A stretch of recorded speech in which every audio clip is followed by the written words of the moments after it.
Assalamualaikum warahmatullahi wabarakatuh. Halo adik-adik, gimana nih kabarnya? Semoga sehat selalu ya. Perkenalkan, nama kakak V-nya Dara Ramadanti.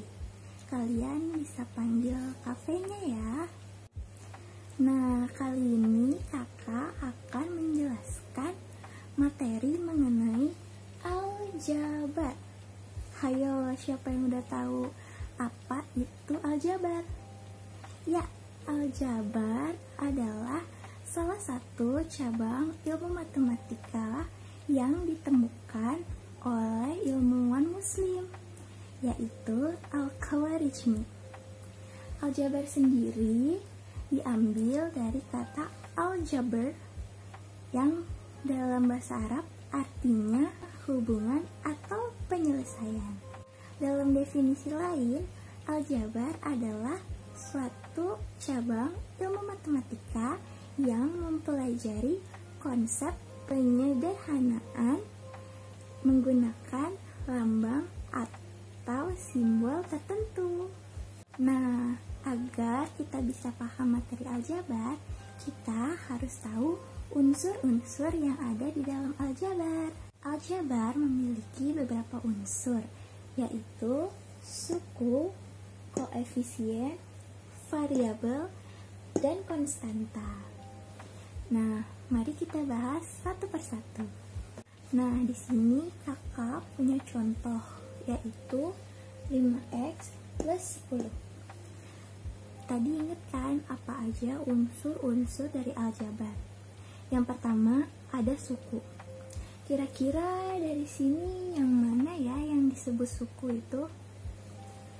Nah, sebelumnya kita harus tahu dulu arti dari suku itu apa. Suku adalah nilai yang menyusun suatu aljabar baik berupa koefisien, variabel, ataupun konstanta. Nah, di sini kita bisa lihat ada 5x dan juga 10. Nah, 5x ini adalah suku. Dan 10 juga merupakan suku kedua.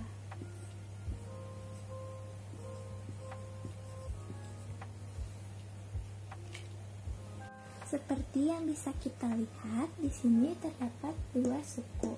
Ini bisa juga disebut dengan aljabar suku dua atau binomial. Sedangkan jika sebuah aljabar hanya memiliki satu suku seperti x, 2, atau 2x, itu dapat disebut dengan suku satu atau monomial. Lalu, jika sebuah aljabar memiliki 3 suku seperti 2x plus 3y plus 1, maka itu dapat disebut dengan suku 3 atau trinomial. Lalu, jika suatu aljabar memiliki 4 suku atau lebih, itu dapat disebut dengan polinomial. Sekarang, coba kita perhatikan lagi apa yang ada di soal. Setelah tadi kita menentukan suku, maka sekarang kita bisa menentukan koefisiennya. Nah, koefisien itu apa ya?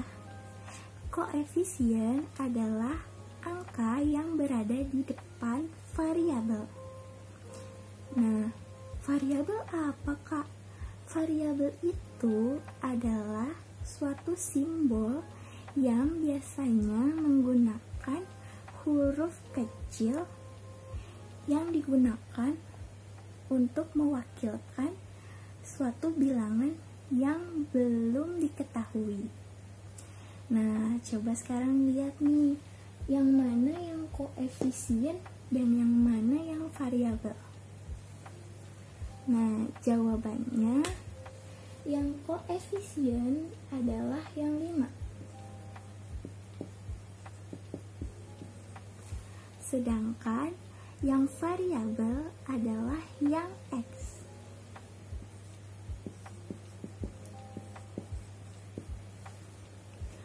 Lalu yang 10 ini apa? Nah, yang 10 ini adalah konstanta. Konstanta adalah angka yang tidak memiliki variabel atau angka yang berdiri sendiri. Nah, sekarang kakak ulang ya. Jadi di sini ada 5x plus 10. Di sini berarti terdapat dua suku, yaitu 5x dan 10. Lalu 5x ini adalah suku pertama yang terdiri dari 5 sebagai koefisien dan x sebagai variabel, serta 10 yang menjadi konstanta. Nah, udah ngerti belum adik-adik? Supaya kalian lebih mengerti, kita akan mengerjakan contoh soal secara bersama-sama ya. Nah, di sini kakak udah punya 4 contoh soal. Kita mulai dari nomor 1 ya. Nomor 1 ini ada min 7x. Pertama-tama ingat sukunya ada berapa? Ayo. Benar, sukunya hanya ada 1, yaitu min 7x. Sekarang kita cari koefisiennya. Nah, di sini koefisiennya itu adalah min 7. Nah, perlu diingat, jika ada min di depan angka, maka min itu harus di bawah ya. Jadi nomor 1 ini koefisiennya adalah min 7. Bukan 7 ya, minnya harus di bawah. Dan variabelnya adalah x. Paham kan? Lanjut ya ke nomor selanjutnya, yaitu nomor 2. 15y min 3.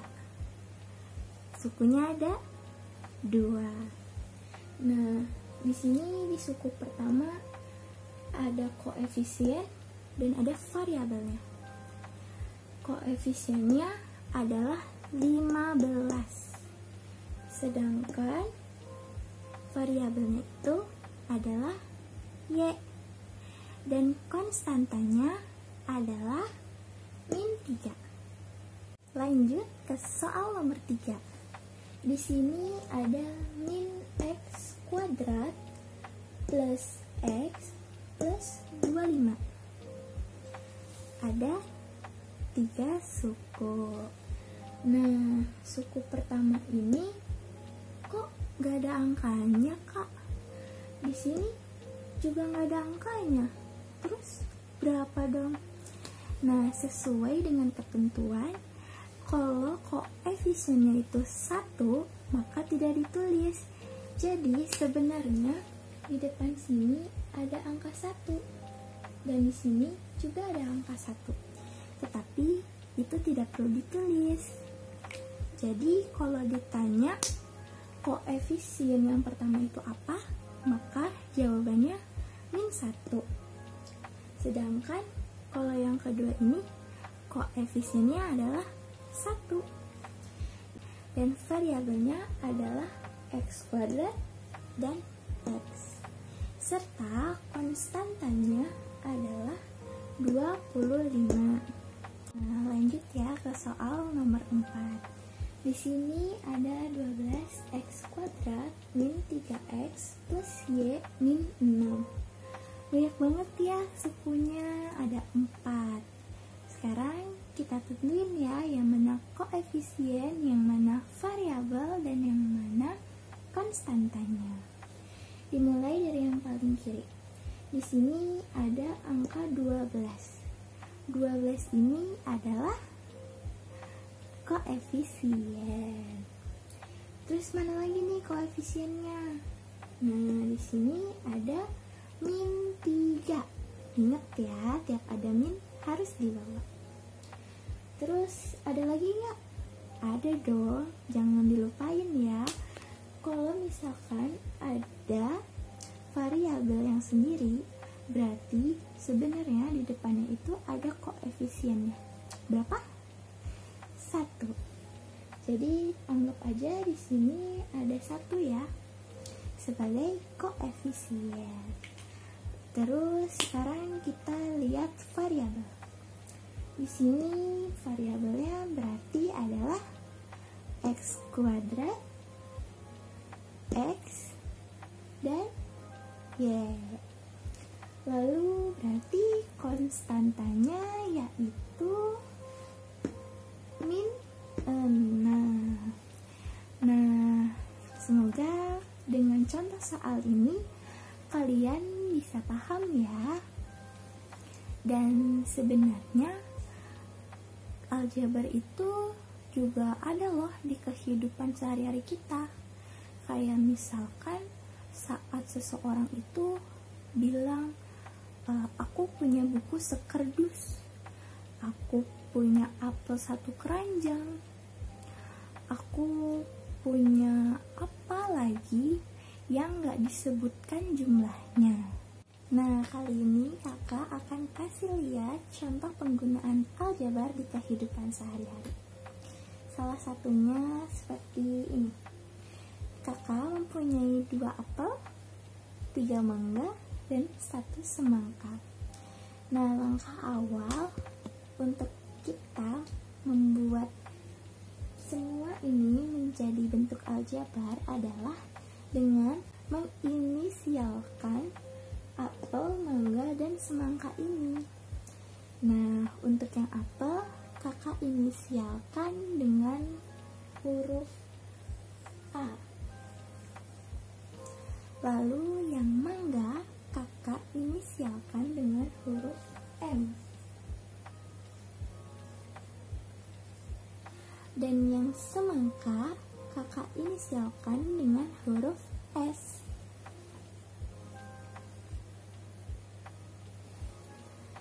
Setelah itu, kita lihat ada berapa apel di sini, ada berapa mangga, dan ada berapa semangka. Nah, di sini ada 2 apel. Berarti di sini A ditambah A sama dengan 2A. Lalu kita hitung yang mangga. Di sini ada 1, 2, 3. Berarti di sini kita tambah. Di sini ada M tambah M menjadi 3M. Nah, kan semangka hanya ada 1. Seperti soal yang sebelumnya, berarti semangka ini hanya S. Karena hanya ada 1, jadi tidak perlu ditulis. Lalu kita ubah semua ini menjadi kalimat matematika yang ditambah ya. Jadi contohnya 2A ditambah 3M ditambah S. Nah, ini adalah salah satu contoh dari kalimat matematika yang menggunakan metode aljabar dalam kehidupan sehari-hari. Untuk contoh lainnya, kalian bisa temui sangat banyak di luar sana. Dan semoga kalian paham apa yang sudah kakak sampaikan. Untuk operasi perhitungan aljabar nanti akan disampaikan oleh Kak Fania dan Kak Uzen. Jadi jangan lupa untuk tonton video selanjutnya ya. Cukup sekian dari kakak. Semoga materi yang kakak sampaikan dapat terserap kepada kalian. Jadi tetap semangat belajar ya. Kakak pamit undur diri. Wassalamualaikum warahmatullahi wabarakatuh. Bye.